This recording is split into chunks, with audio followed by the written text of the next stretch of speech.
सक्तीविरोधात आता ठाकरे गटाचं मुखपत्र दैनिक सामनामध्ये देवेंद्र फडणवीस यांचा उल्लेख हिंदीचे मास्तर असा करण्यात आलाय। योगींच्या राज्यामध्ये 5,000 हिंदी शाळा बंद पडल्यात आणि दुसरीकडे फडणवीस महाराष्ट्राचं हिंदीकरण करायला निघालेत। नव्या शैक्षणिक धोरणाविरुद्ध शिक्षक संघटना सुद्धा उतरल्यात, पण फडणवीस मात्र महाराष्ट्रामध्ये हिंदी लादतायत अशी घणाघाती टीका सामनामधून आज करण्यात आली आहे। आजच्या अग्रलेखाचे नेमके मुद्दे काय आहेत पाहूयात। हिंदीचे फडणवीस मास्तर असा मथळा। देशातील सगळ्यात मोठे हिंदी भाषिक राज्य असलेल्या उत्तर प्रदेशामध्ये शाळांची अवस्था दारुण आहे। योगींच्या हिंदी राज्यामध्ये गेल्या काही दिवसात 5,000वर शाळा बंद पडल्यात। हजारांवर शाळांमध्ये मुलांना शिकवण्यासाठी एकही शिक्षक नाही।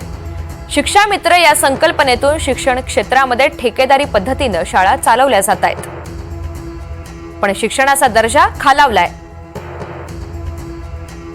तिकडे शिक्षकांच्या संघटना नव्या शैक्षणिक धोरणाविरुद्ध उत्तर प्रदेशात रस्त्यावर उतरलेल्या आहेत आणि इकडे फडणवीस मास्तर महाराष्ट्राचे हिंदीकरण करायला निघालेले आहेत।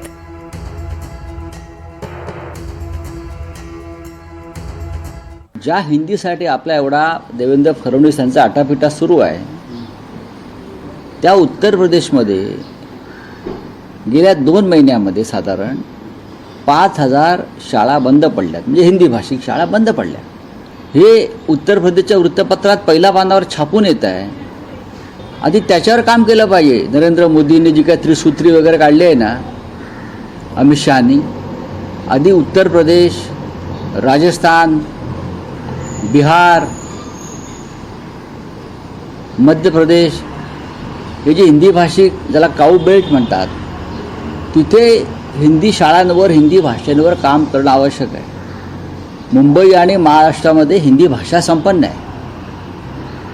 आम्हाला हिंदी शाळेत शिकवावं लागलं नाही। महाराष्ट्रामध्ये, मुंबईमध्ये हिंदी शिकवावं लागत नाही। मराठी बरोबर इथे हिंदी आहेच।